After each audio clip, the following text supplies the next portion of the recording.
How to log in ChatGPT on mobile.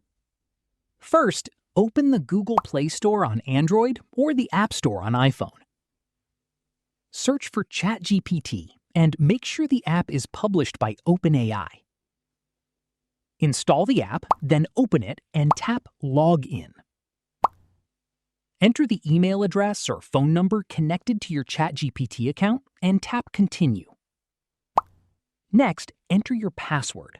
If you originally created your account using Google, Apple, or Microsoft, choose the same sign-in option instead.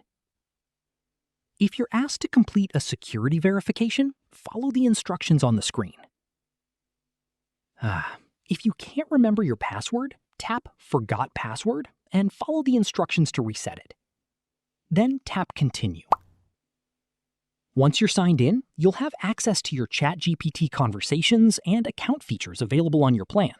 And that's how to log in to ChatGPT on mobile. For more ChatGPT and AI tutorials, like this video and subscribe for more.